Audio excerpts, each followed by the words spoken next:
بسم اللہ الرحمن الرحیم۔ السلام علیکم ورحمۃ اللہ وبرکاتہ۔ سقراط روزانہ چہل قدمی کے لیے جایا کرتا تھا۔ اس راستے پر ایک کمہار کا گھر تھا جو مٹی کے برتن بنایا کرتا تھا۔ وہ کمہار کے پاس جا کر بیٹھ جاتا اور اسے غور سے تکتا رہتا۔ اسے برتن بننے کا عمل دیکھنا بہت اچھا لگتا تھا۔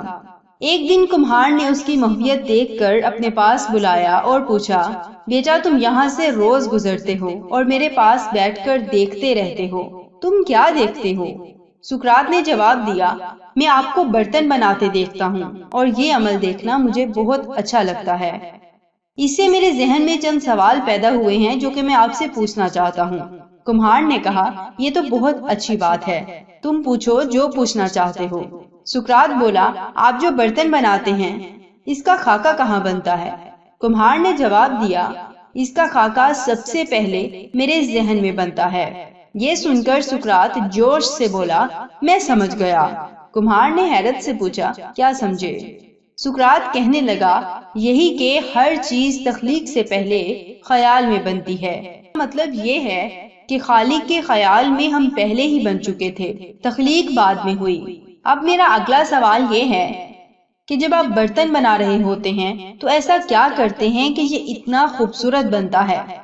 کمہار نے بتایا کہ میں اسے محبت سے بناتا ہوں۔ میں جو بھی چیز بناتا ہوں اسے خلوص سے بناتا ہوں اور اسے بناتے ہوئے اپنی صلاحیتوں کا بھرپور استعمال کرتا ہوں تاکہ کوئی کمی یا کوتاہی نہ رہ جائے۔ سقراط نے اس بات میں سر ہلاتے ہوئے کہا، اس کی بھی سمجھ آ گئی، کیونکہ بنانے والا ہم سے محبت کرتا ہے، کیونکہ اس نے ہمیں بنایا جو ہوتا ہے۔ اگلا سوال یہ ہے کہ آپ اتنے عرصے سے برتن بنا رہے ہیں، کوئی ایسی خواہش ہے جو آپ چاہتے ہیں کہ پوری ہو؟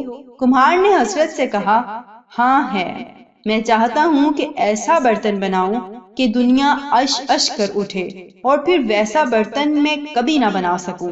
یہ سنتے ہی سقراط اچھل پڑا، واہ خالق ہر بار ایسی تخلیق کرتا ہے کہ دنیا بے اختیار عش عش کر اٹھے، کیونکہ خالق کو پتا ہے کہ میں جو یہ انسان اس دنیا میں بھیج رہا ہوں اس جیسا کوئی اور دوبارہ نہیں آئے گا۔ آپ یونیک ہیں، اپنے رب کی بہترین تخلیق۔